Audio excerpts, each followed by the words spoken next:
aleluia, glória a Deus. Você sabia que você é um vitorioso? Vitorioso porque nós somos um com Cristo. E Ele nos tornou, Ele nos fez vencedores, mais do que vencedores. Você é um vitorioso e o nome de Jesus, esse Jesus que é vitorioso, que nós acabamos de contar, esse nome que está sobre todo nome, Ele te deu autoridade para usar. Aleluia. Irmãos, é uma grande honra, alegria estar de volta à igreja aqui em Vitória. Estive aqui há um tempo atrás, o ano passado, e era ainda no outro prédio. E a gente fica muito contente em ver a igreja avançando. Meus irmãos, quando Deus está envolvido, o caminho é o avanço, né? E a gente fica muito contente com isso.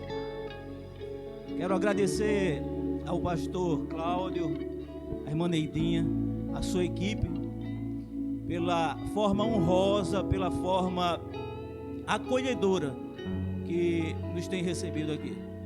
A honra, irmãos, ela atrai o favor de Deus. E nós cremos, pastor, que a forma como o Senhor tem recebido os ministros que passam por aqui, isso vai reverberar não só na vida de vocês, mas em toda a igreja. Amém? Glória a Deus. Irmãos, podem assentar. Obrigado.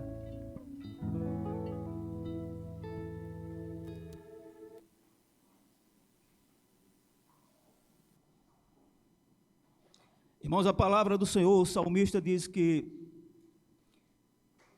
aqueles que confiam no Senhor é como um monte de Sião que não se abalam, mas permanece para sempre. Você tem promessa de Deus? A Bíblia diz que Deus, Ele não é homem para que minta, nem filho do homem para que se arrependa. Então, se Deus prometeu, fica tranquilo. Porventura, tendo Ele prometido, não cumprirá? Tendo Ele falado, não o fará? Muitas vezes nós estamos tão ligados na promessa que acabamos esquecendo daquele que nos prometeu, que é o mais importante, que tem que ocupar o primeiro lugar na nossa vida. Então descansa no Senhor. Apenas confia nele. Juridicamente falando, no direito, nós dizemos que o acessório, ele segue o principal. Então não existe acessório se não houver o principal.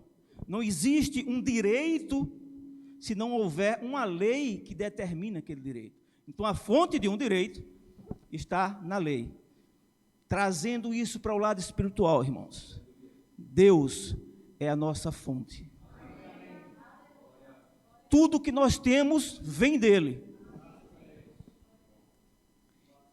E os nossos olhos devem estar postos no Senhor. Então, confia no Senhor, se posiciona e gera expectativa. Toda expectativa gerada nele vai receber dele toda a provisão necessária para que nós possamos fluir no propósito para o qual ele nos chamou.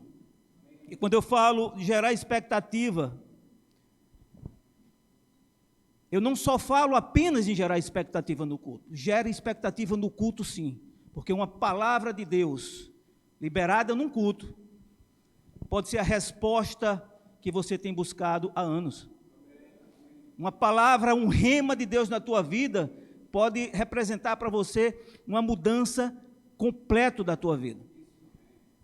Uma palavra liberada pode ser o refrigério, o bálsamo, a resposta de oração que você tem buscado. Então confia no Senhor, faz da confiança no Senhor o teu estilo de vida. O salmista no Salmo 91, Salmo 91, o salmista no versículo 1, ele diz o seguinte: O que habita no esconderijo do Altíssimo e descansa à sombra do Onipotente, diz ao Senhor: Tu és meu refúgio, meu baluarte, Deus meu em quem confio. Irmãos, esse salmo, ele fala de um estilo de vida. Porque esconderijo fala de proteção, fala de abrigo, fala de um lugar secreto. Descansar em Deus significa permanecer nele, habitar nele. Então isso é um estilo de vida. O que o salmista está dizendo, que aqueles que têm esse estilo de vida, vai ter no seu coração a certeza de que Deus é o seu refúgio. Deus é seu baluarte. Baluarte significa, tu és a minha base, tu és a minha sustentação.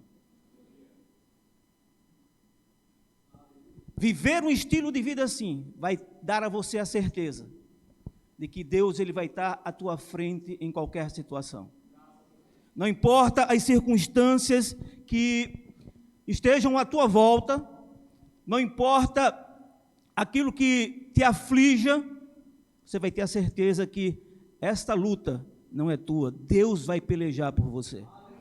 Você vai ter a certeza que seja o que for, vai ter que se curvar ao poder do nome de Jesus.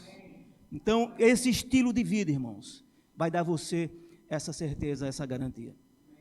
O que muitas vezes ocorre, o nosso imediatismo, nossa inquietação, inquietude, quer que as coisas aconteçam de uma hora para outra. E muitas vezes nós não estamos nem preparados para receber. Há um tempo para isso. E esperar, irmãos, é algo que nós precisamos aprender. Porque se não aprendermos a esperar, nós vamos ser afligidos pela ansiedade. A ansiedade, ela gera impaciência. A ansiedade, ela adoece a alma. Mateus 6, 27, ele diz o seguinte: quem de vós, por mais ansioso que esteja, pode acrescentar um côvado à tua vida? Ninguém. A ansiedade não vai produzir nada. Esse texto, esse versículo mostra o quanto a ansiedade ela é improdutiva. A ansiedade leva o ansioso para um lugar de instabilidade, para um lugar de insegurança, para um lugar de aflição. Mas quando nós confiamos no Senhor,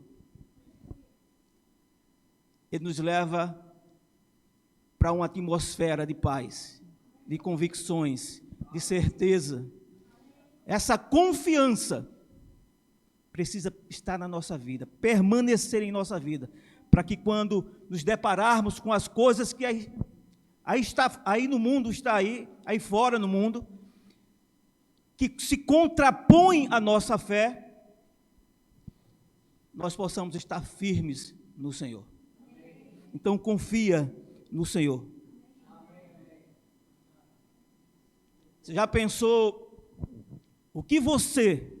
qual seria a tua atitude se você fosse Maria ou Marta, no episódio em que Maria e Marta mandou um recado para Jesus, dizendo que seu irmão Lázaro estava enfermo, e a Bíblia diz que Jesus, 2 dias depois que ele recebeu o recado, é que ele foi para lá.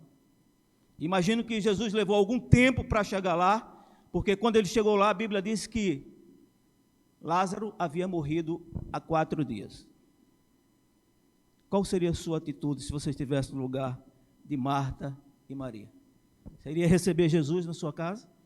Ou da porta mesmo você ia despachar, dizendo assim: agora, depois de não sei quantos dias você chegou, agora não adianta não, ele está morto. A impaciência levaria você a fazer isso? Irmãos, deixa eu dizer uma coisa a você. Marta e Maria recebeu ele naquele instante. E aquela demora supostamente demora para alguns, fez com que as duas provassem do milagre do Senhor, pudesse ver o milagre do Senhor, que foi a ressuscitação do seu irmão. Deixa eu dizer uma coisa a vocês, muitas vezes aquilo que você acha que está demorando na tua vida, Deus quer fazer com que você entenda que no momento que se cumpre, um milagre está acontecendo na tua vida. No momento em que está se cumprindo, você está amadurecendo, vendo a operação de Deus na tua vida. Irmãos, se nós resolvemos esperar no Senhor, então precisamos saber que o tempo de Deus não é o nosso tempo. Para Deus não há tempo. De eternidade a eternidade, Ele é Deus. Aquilo que você espera hoje, amanhã, na próxima semana, Deus já vê como pronto. Deus já entregou na tua mão. Como você deve agir? Se posicionar como um bom recebedor e gerar expectativa para que se manifeste na tua vida. É isso que nós precisamos fazer. Esperar, irmãos, vai exigir de nós que nós entendamos justamente esse tempo de Deus.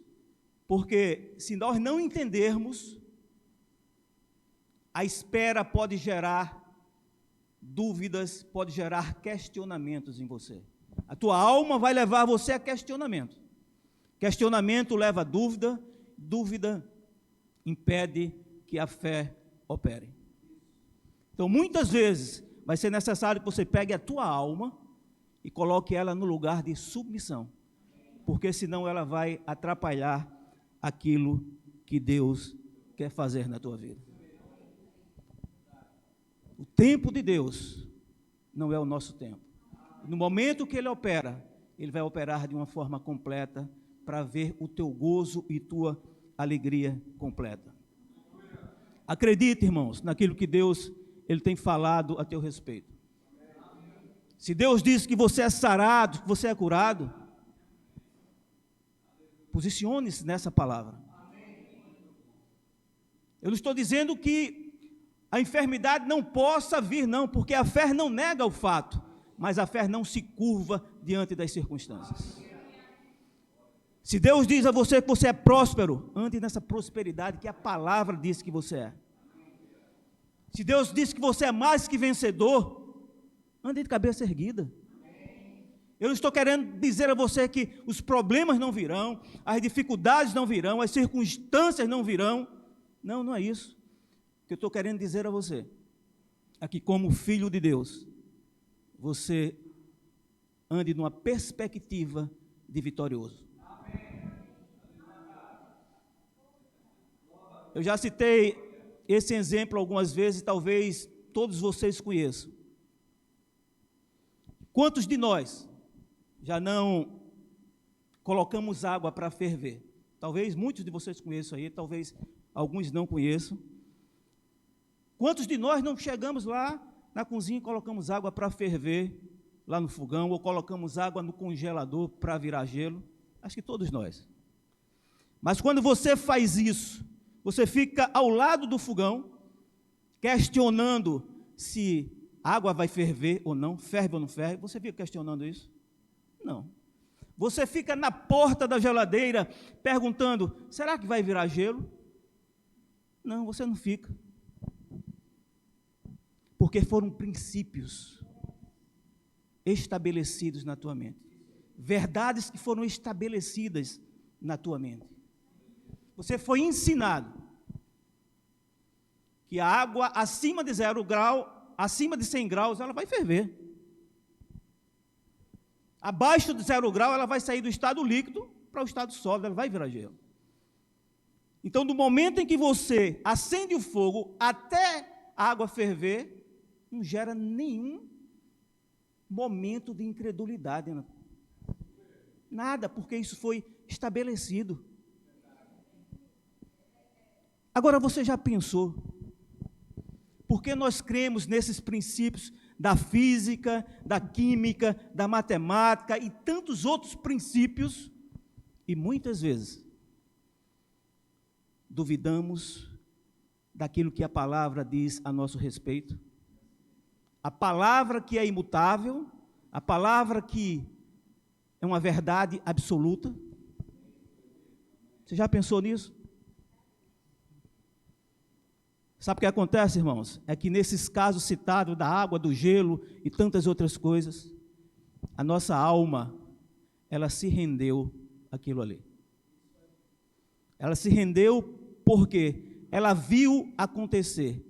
A nossa alma, para crer, ela precisa ver. Fé de Tomé.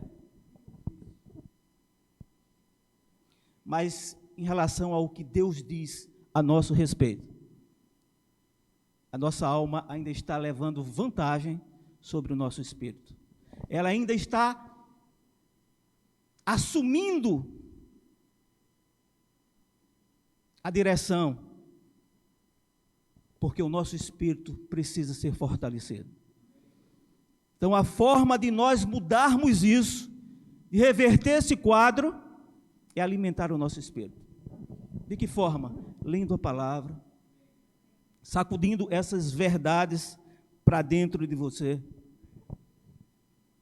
Porque no momento que você alimentar a tua alma com a palavra de Deus, vai chegar uma ocasião de que não vai mais caber dúvida. Quantos de vocês chegaram aqui hoje, antes de sentar nessas cadeiras, vocês se perguntaram se essa cadeira ia suportar o peso de vocês? Alguém perguntou? Alguém pensou nisso? Ninguém. Vocês simplesmente se entregaram, se renderam ao que a cadeira propõe. O que é que ela propõe? Dar a você segurança e descanso ao teu corpo. Experimenta fazer isso com Deus. Experimenta confiar naquilo que Deus tem falado ao teu respeito. Experimenta que você vai ver onde você vai chegar.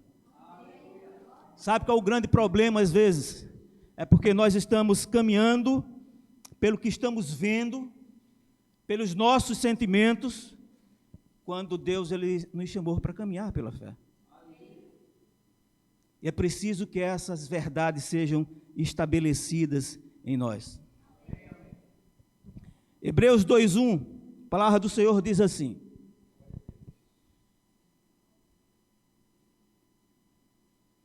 por esta razão, importa que nos apeguemos com mais firmeza às verdades ouvidas, para que delas jamais nos desviemos. Por esta razão, importa que nos apeguemos às verdades que o Senhor tem nos falado, para que delas jamais nos desviemos. Essa palavra, irmãos, apeguemos, significa trazer para perto. Uma frase que dá um sentido maior a esta palavra, no original, é você pegar um navio e atracá-lo. O Espírito Santo está dizendo através de Paulo que a palavra do Senhor, ela tem que estar perto da gente, atracada, fundamentado na nossa mente. Porque só assim nós vamos entender o propósito de Deus na nossa vida. Efésios 1:3, quando Paulo ele fala à igreja de Éfeso ali, ele diz o seguinte: bendito o Deus e Pai de nosso Senhor Jesus Cristo, que tem nos abençoado. Na versão NVI, os irmãos têm? NVI, se não tiver eu leio aqui.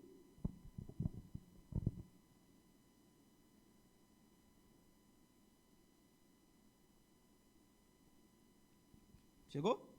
Pronto, diz assim: bendito seja o Deus e Pai de nosso Senhor Jesus Cristo, que nos abençoou com toda sorte de bênçãos espirituais nas regiões celestiais. Então Paulo está se você pegar o tempo verbal, você vai ver que isso é passado. Paulo está falando de algo que Deus já fez em Cristo.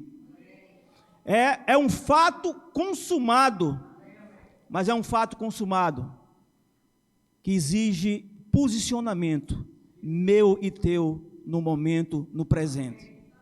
Por quê? Porque essa expressão nas regiões celestiais fala da dimensão do Espírito. E na dimensão do Espírito, nós não vamos acessar pelos nossos olhos naturais, nem pelos sentimentos. Nós só podemos acessar através da fé.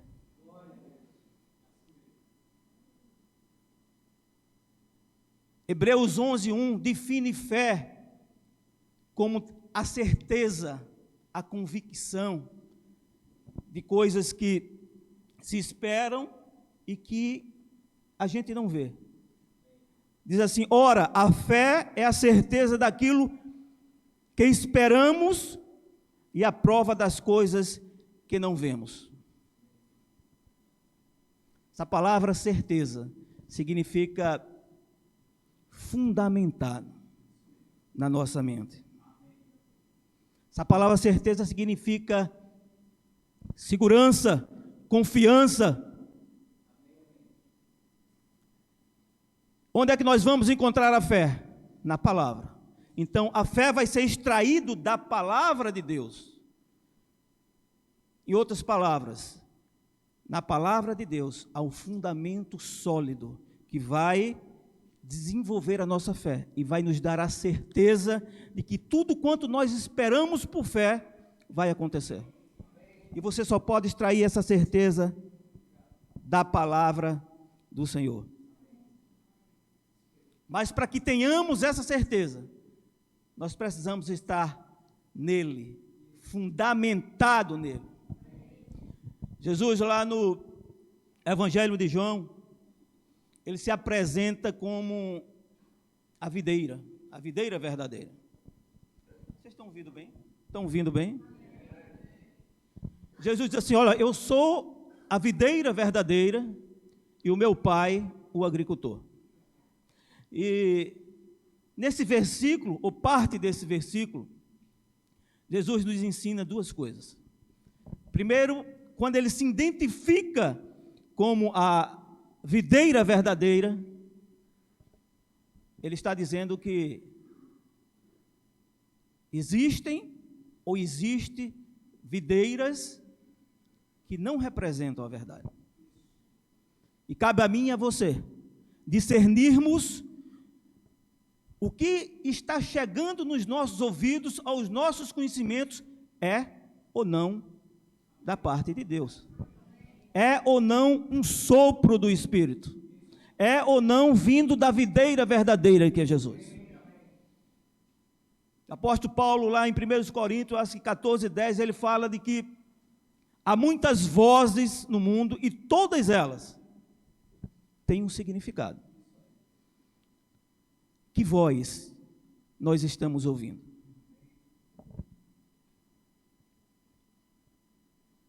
Porque muitas delas vão tentar levar você para distante do propósito de Deus. Distante daquilo que Ele te chamou para fazer. E aí é justamente onde nós entramos com o nosso discernimento. Isso vem de Deus ou não? Irmãos, o Espírito Santo, ou melhor, a voz do Espírito Santo, não é a única voz que está concorrendo com a tua atenção, não. O Espírito Santo fala e existem muitas outras vozes falando. E aí vai caber a mim e a você decidir a quem vamos dar atenção. Pilatos, por ocasião da crucificação de Jesus, ele ouviu dois tipos de vozes. Ouviu a voz de Deus e ouviu a voz da multidão. A voz de Deus ele ouviu através de sua mulher.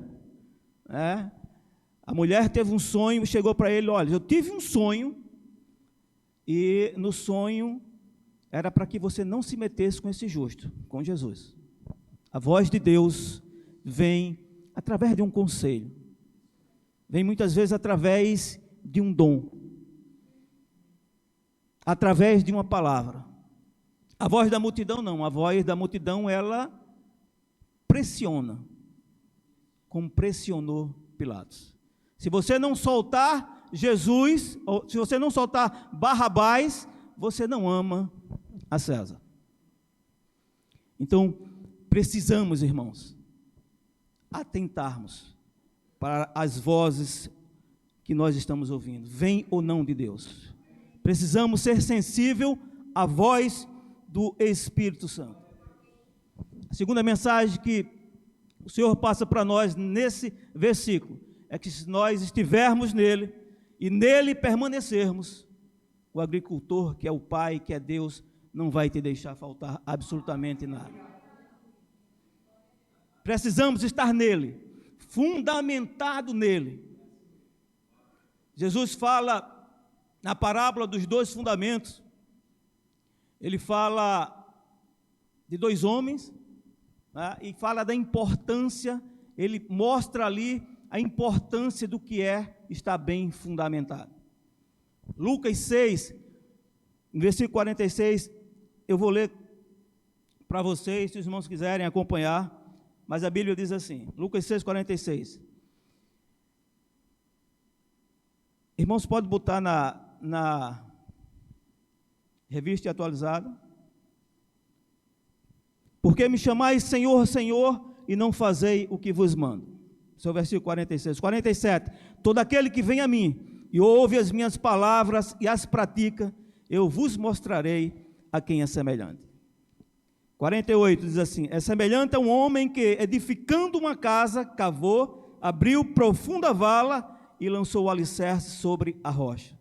E vindo a enchente, arrojou-se o rio contra aquela casa e não a pôde abalar, por ter sido bem construída. 49. Mas o que ouve e não pratica é semelhante a um homem que edificou a casa sobre a terra.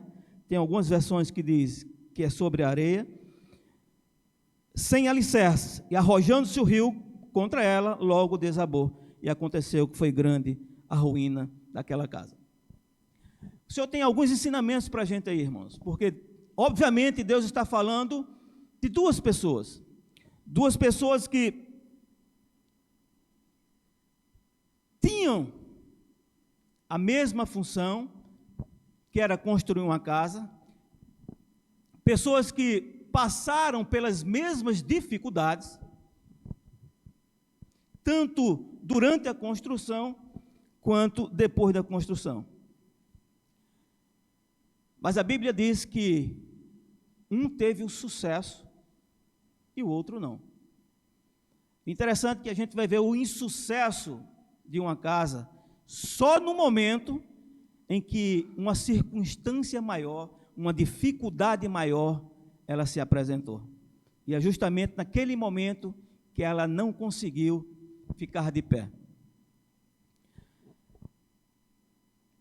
Irmãos, o texto mostra claramente a diligência de um homem que, para construir a sua casa, bem edificada, bem estruturada, ele não mediu esforços para isso. A Bíblia diz que ele cavou, ele abriu uma profunda vala, ou uma vala profunda, até encontrar uma sustentação ideal, que era a rocha. E ali ele fixa o alicerce. Espiritualmente falando, nós sabemos que a rocha é Jesus. Uma rocha compacta, que é toda a palavra. A areia fala de fragmentos de rocha. E fragmentos de rocha não vai nos dar segurança, não vai dar a sustentação que nós precisamos. Fragmentos de rocha, você pode entender como a religião, você pode entender como a construção de uma doutrina tirada de apenas um versículo e tantas outras coisas. Mas o que você precisa estar firmado é na rocha compacta, que é a palavra por um todo, que é Jesus. E o interessante é que o que Jesus quer nos ensinar com essa passagem. Aqui, irmãos, não há como nós construirmos uma vida espiritual, firmado na rocha, fundamentado na palavra, se vivermos superficialmente. Não há como. Por que eu estou dizendo isso? Porque a palavra cavar significa uma ação que é minha e tua. Sou eu e você que temos que fazer. A palavra ou a expressão vala profunda significa um envolvimento maior. Nós não podemos cavar de qualquer forma, nós não podemos buscar de qualquer forma. Então a vida espiritual nossa, ela tem que ser construída diligentemente. E de que forma nós podemos modificar, reverter isso? Gasta tempo com a tua oração. Gasta tempo em ler a palavra. Gasta tempo em se quebrantar diante do Senhor. Em meditar. Gasta tempo com o Senhor. Porque só assim essas coisas vão te fortalecer e vão te tornar mais sensíveis à voz do Senhor. Gasta tempo com jejum. O jejum não vai mudar Deus, mas ele vai te dar uma maior sensibilidade à voz do Espírito. Versículo 46, irmãos, diz o seguinte: por que me chamais Senhor, Senhor, e não fazeis o que vos mando? O que Jesus está dizendo aí é que o senhorio dele é reconhecido, é demonstrado quando nós praticamos a sua palavra. Não é a quantidade de palavra que você conhece, mas é o quanto você tem praticado, o quanto você tem vivido. Isto é reconhecer o senhorio do Senhor. Porque me chama Senhor, Senhor. Ou seja, se você me chama Senhor, Senhor, se você diz que está reconhecendo meu senhorio, por que você não deixa que eu governe todas as áreas da tua vida? Se você me chama Senhor, Senhor, por que você não põe em prática aquilo que meu Espírito tem instruído você a fazer? Jesus, ele assemelha, irmãos, a prudência, a prática de sua palavra. Prudentes, aqueles que estão praticando a palavra do Senhor. E a palavra de Deus vai gerar em nós justamente essa confiança, essa estrutura, que quando as adversidades chegarem, quando o relatório contrário bater a tua porta, você vai estar firme, porque o Senhor é aquele que vai à tua frente. Agora, faz diferença eu saber de tudo isso e não pôr em prática? Não faz. Deus é o nosso refrigério, Deus é o nosso refúgio, Deus é a nossa fortaleza, Deus, Ele é a nossa provisão. Faz diferença se eu não olhar para Ele, não buscá-lo nesse sentido, não crer nesse sentido? Não vai fazer. O que eu estou querendo dizer a você é que a construção da nossa vida espiritual, ela se dá, ela ocorre pelo estilo de vida. E é esse estilo de vida que Deus deseja para mim e para você. É esse estilo de vida que Deus quer para mim e para você, para que nós possamos dizer, como Paulo diz, 2 Coríntios 12,14, irmão pode colocar aí? 2 Coríntios 12,14, Paulo diz o seguinte: graças, porém, a Deus, que em Cristo sempre nos conduz em triunfo. E por meio de nós, manifesta em todo lugar a fragrância do seu conhecimento. Irmãos, isso é um estilo de vida de Paulo. O estilo de vida de Paulo gerou nele essa confiança, essa graça, porém, a Deus, que em Cristo sempre nos conduz em triunfo. Paulo passou por problemas, claro. Não foram os açoites, não foram as prisões, não foi a fome, não foi a sede, não foi a nudez que fez com que ele retrocedesse. Ao contrário, Paulo procurava tirar dessas coisas um motivo para propagar o Evangelho.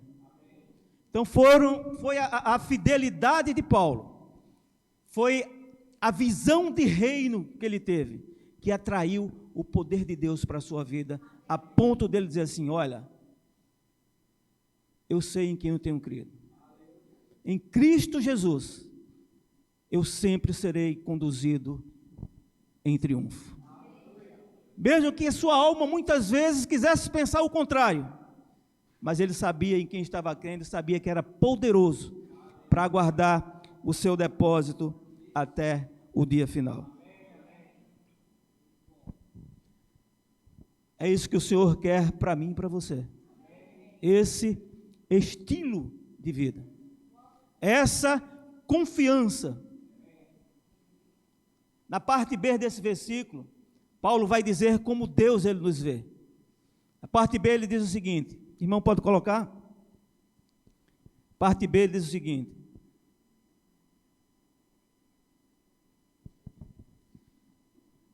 é a continuação, né? Graças, porém, a Deus que em Cristo sempre nos conduz em triunfo. Aí vem a parte B. E por meio de nós, manifesta em todo lugar a fragrância do seu conhecimento. Irmãos, primeiro a palavra conduzir, ela significa levar com as mãos. Quando nós estamos em Cristo, o próprio Deus nos conduz com as suas mãos até o nosso destino final. Nessa parte B, Paulo está dizendo como Jesus, como Deus, ele nos vê.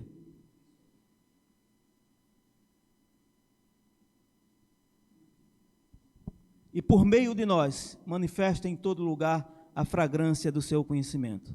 Deus nos vê como agentes transformadores. Eu até acho que falei isso aqui da última vez que eu tive. Agentes transformadores. Aqueles que vão levar a sua palavra para mostrar aos que necessitam quão boa ela é, quão preciosa e quanto amor Deus tem por cada um deles. Então, Deus nos vê assim, agentes transformadores. Vamos liberar uma palavra, e aqueles que vão ouvir serão libertos, lares serão estruturados, pessoas serão curadas, e o nome do Senhor será glorificado. Então, irmãos, Deus ele nos chamou para sermos influenciadores. Influenciar pessoas. Mas só vamos estar inserido nesse contexto se os princípios e os valores do reino estiverem bem sedimentados na nossa vida. Porque só assim nós vamos poder influenciar. Nós só podemos influenciar com aquilo que já está em nós. E é preciso que os princípios e os valores do reino estejam sedimentados na nossa vida. A pergunta que eu vou fazer é só para uma questão de reflexão. Onde nós estamos construindo a nossa vida espiritual? De que forma nós estamos executando aquilo que Deus quer para nós, aquilo que Deus nos confiou? Estamos executando de uma forma casual, de uma forma sem envolvimento, ou nós estamos executando, buscando uma excelência para fazer justamente aquilo que Ele deseja. A forma como nós construímos a nossa vida espiritual, ela vai influenciar no presente e no futuro. Então, a importância de nós atentarmos para isso. Falta quanto tempo?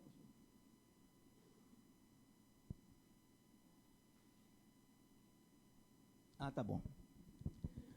Então, a fundação, irmãos, a fundação em uma construção é a parte mais importante. Todo mundo sabe disso, né? Nós chegamos aqui hoje,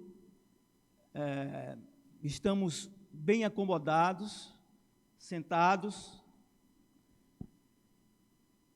mas você sabia que essas paredes que estão à nossa volta, esse teto, ele só está de pé por causa da fundação que está aqui embaixo, do alicerce que está aqui embaixo? Se não tivesse fundação aqui, e você soubesse disso, se não tivesse alicerce aqui, e você não soubesse, talvez você não estaria aqui, estivesse aqui, porque você ia ficar com medo, porque sem alicerce, as paredes e o teto ficariam vulneráveis. Um vento forte, uma chuva forte, poderia derrubar. E o alicerce, normalmente, é esquecido por nós, né? Nós chegamos, contemplamos o templo, sentamos, estamos bem aconchegantes, né? Bem sentados, e esquecemos do alicerce, porque nós não vemos. Mas é isso que mantém o prédio de pé. Você sabia que na vida espiritual é exatamente assim? Se nós não estivermos fundamentados na rocha que é Jesus, a nossa vida vai ficar vulnerável, completamente vulnerável. Faltam 10 minutos, se o louvor puder vir. A diferença, irmãos, a diferença do prudente para o imprudente, do sensato para o insensato, está justamente na forma como e onde a construção foi feita. A construção da nossa vida espiritual é responsabilidade minha e tua. Eu e você é que temos que construir a nossa vida espiritual. Mas você sabia que tudo tem a ver com a dependência de Deus? Você jamais terá uma vida espiritual bem estruturada, bem edificada, se você não depender do Senhor. Você precisa estar completamente dependente dEle. A independência do Senhor vai te levar para distante do seu propósito.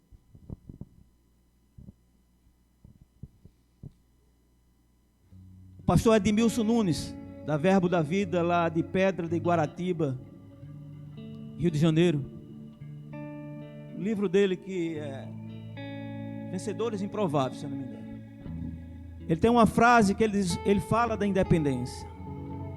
Ele diz que a independência transforma o homem em um ser vulnerável. A independência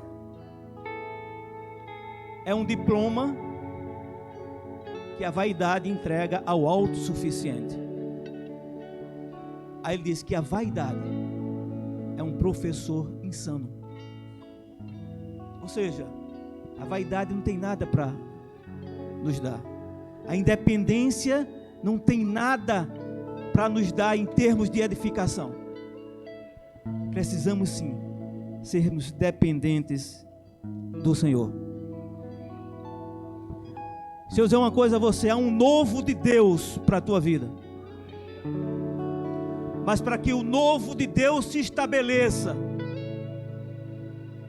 é preciso algumas coisas serem desconstruídas, precisam ser removidas,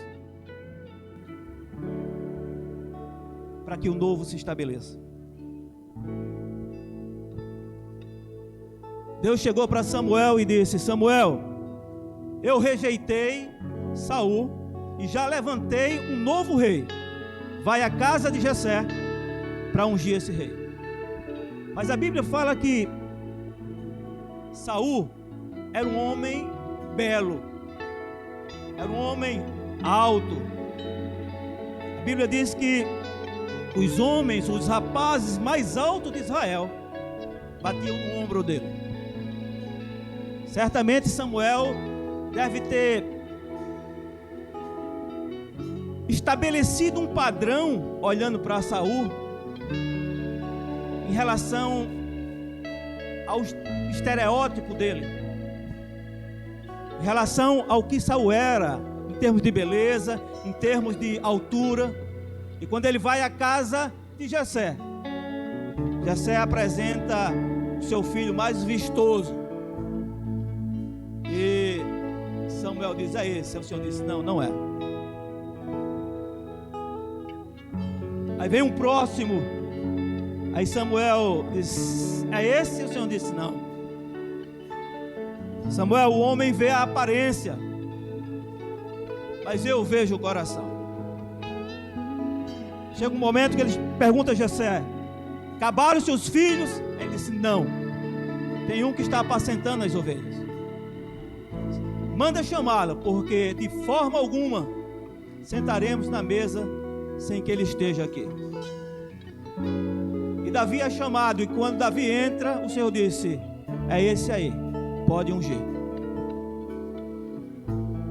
Um homem com característica, Davi com uma característica completamente diferente de Samuel, porque Deus, ele vê o coração. Por que eu estou dizendo isso a você? Porque muitas vezes nós estabelecemos na nossa mente um padrão do velho, um padrão do que foi do passado, do antigo, e estamos esperando o novo com as mesmas características. Isso não vai funcionar. O padrão de Deus é diferente do nosso padrão. O padrão que Deus tem para você é uma obra do Espírito Santo. E você só vai conseguir enxergar quando você começar a desconstruir algumas coisas, quando uma mentalidade nova surgir na tua vida. Porque a mentalidade nova vai fazer com que você entenda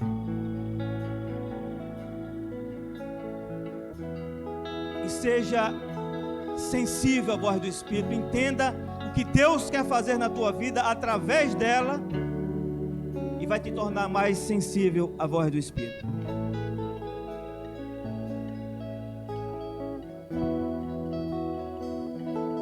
A dependência do Senhor é aquilo que nós precisamos. Sermos completamente dependentes dele. Irmãos, deixa eu dizer uma coisa a você. Quando o Espírito Santo, ou melhor, quando nós estamos caminhando, estamos trilhando aquilo que não é um projeto, que não foi projetado por Deus na nossa vida, o Espírito Santo, ele vai nos confrontar. Esse confronto vai trazer desconforto. E esse desconforto é trazido para que a nossa consciência seja despertada. O que nós vamos fazer com os confrontos e com os desconfortos que esses confrontos têm feito?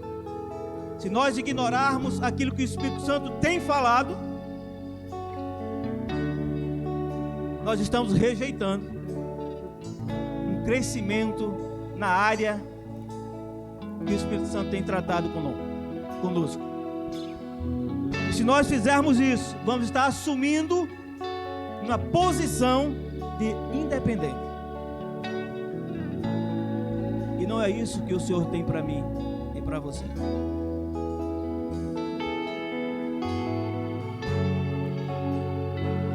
Quando eu falo de dependência, eu sempre gosto de falar de uma experiência de Davi.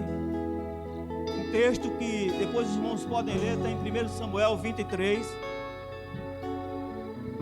em que Davi, ele toma conhecimento que um povo, a cidade de Keila, ela vai ser atacada pelos filisteus, para que os filisteus vão roubar o trigo daquela cidade. E ele toma conhecimento e vai para o Senhor e diz: Senhor, eu posso ir livrar o povo de Keila? Aí o Senhor diz: pode. Aí ele chega para os homens dele. A Bíblia diz que os homens ficam temerosos. É como se os homens dissessem assim: oh, Davi, isso vai ser um problema para a gente. Você não sabe que Saul está perseguindo a gente para matar? Se a gente for para lá, Saul vai saber e vai para lá. Aí Davi volta para o Senhor: Senhor, eu posso ir? Aí o Senhor diz assim: pode. Vá e eu vou entregar os filisteus nas tuas mãos. Aí Davi vai e salva o povo de Keila das mãos dos filisteus. Quando Saul está lá, aliás, quando Davi está lá na cidade, depois dessa vitória, Saul toma conhecimento que ele está lá, e Davi fica sabendo. Aí Davi volta para o Senhor e diz assim: Senhor, é verdade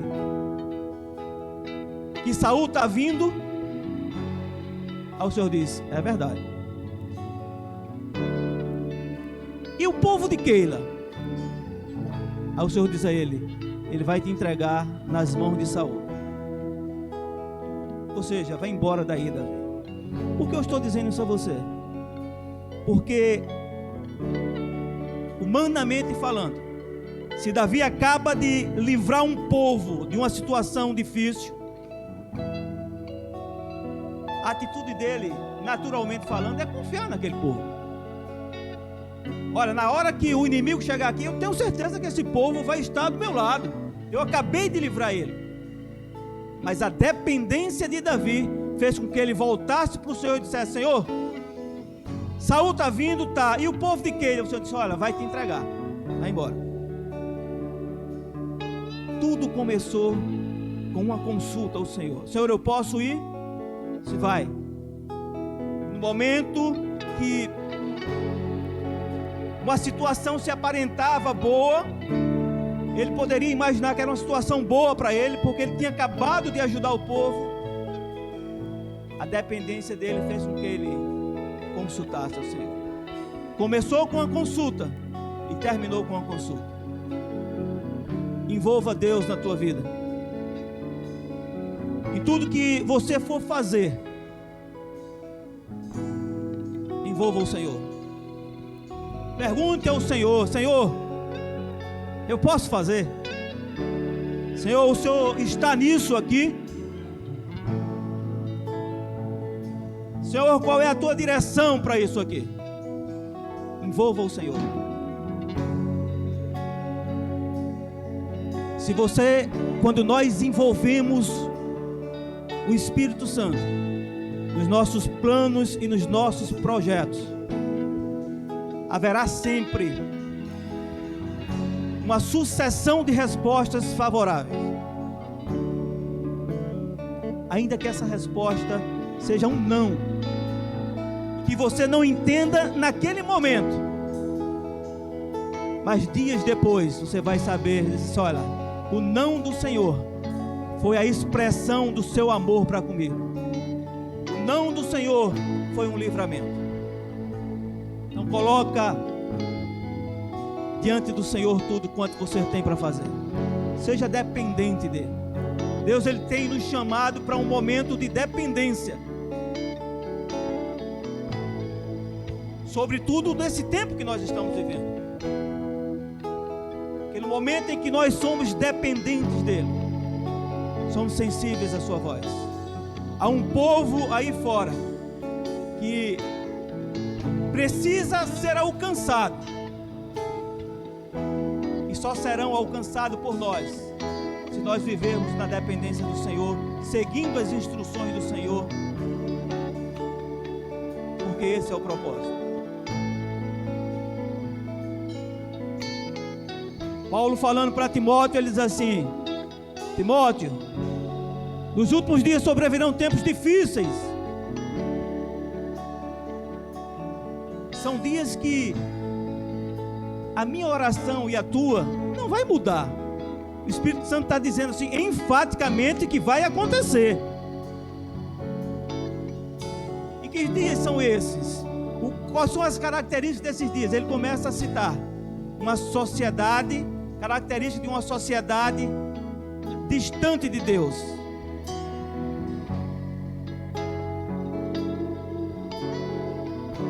Mas são esses que Deus quer alcançar através de você. Se coloca na dependência do Senhor. Vamos cantar um hino, pastor. Vitorioso és, na tempestade está.